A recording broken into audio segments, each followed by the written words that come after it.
Nah, teman-teman sekalian, ayat yang kita akan gunakan pada kesempatan kali ini adalah ayat kutukan. Yang insya Allah ketika ayat ini dibaca pada diri yang sakit, pada tubuh yang sakit, pada orang yang sakit, maka kalau jin itu tidak keluar dari tubuh kita, maka dia akan meleleh seperti melelehnya timah di atas bara api. Subhanallah.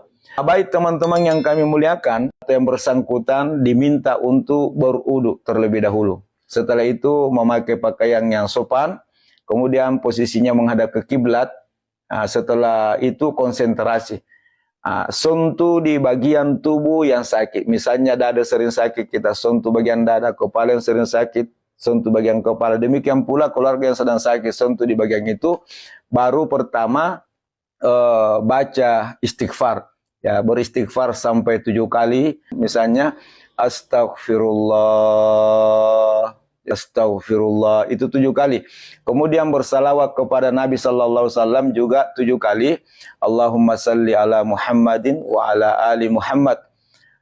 Kemudian yang ketiga berdoa. Ya, mohon kepada Allah Subhanahu wa Ta'ala, karena yang menyembuhkan seluruh macam penyakit hanya Allah Subhanahu wa Ta'ala. Kemanapun kita berobat di muka bumi ini, dokter tidak bisa memberikan kesembuhan. Obat tidak bisa menyembuhkan. Praktisi ruqyah tidak bisa menyembuhkan. Semuanya itu adalah ikhtiar. Ya, jadi mohon kepada Allah Subhanahu wa Ta'ala. Kemudian membaca surah Al-Fatihah. Dibaca 1 kali. Kemudian yang ayat kursi. Ya, ayat yang paling termulia, ayat yang paling agung. Setelah itu baca ayat kutukan. Itu ayat yang terdapat di surah Shad.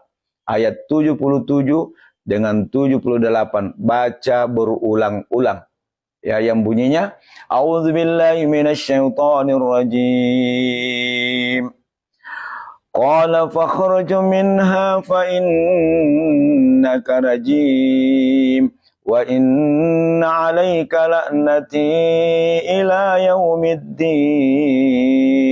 Qala fakhruj minha fa innaka rajim wa inna 'alaika la'nati ila yaumiddin.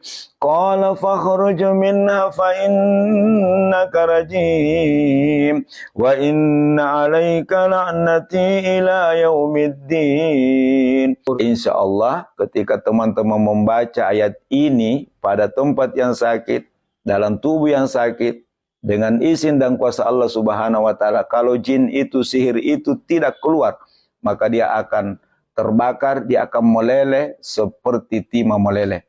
Nah, di antara reaksi-reaksi teman-teman ketika kita ruqyah mandiri itu biasa mual. Ya, biarkan saja mual sampai muntah.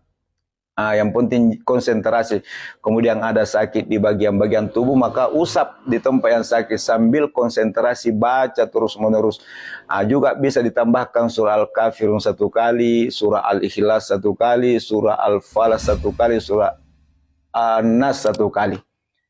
Seperti itu dari awal sampai akhir, dan lakukan setiap selesai salat fardu. Sambil berdoa, berserah diri kepada Allah Subhanahu wa Ta'ala. Insya Allah kalau Allah panjangkan umur kita, maka dalam waktu tidak lama Allah akan berikan kesembuhan. Yakin bahwa Allah akan berikan kesembuhan. Teman-teman yang kami muliakan, demikianlah salah satu tutorial ini. Semoga ini bisa bermanfaat dan bisa dipraktikkan dan bisa diamalkan sendiri pada diri kita, pada keluarga, di setiap rumah umat Islam.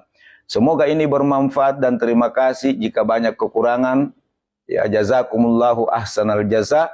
Subhanakallahumma bihamdik asyhadu an la ilaha illa anta astaghfiruka wa atubu ilaik. Wassalamualaikum warahmatullahi wabarakatuh.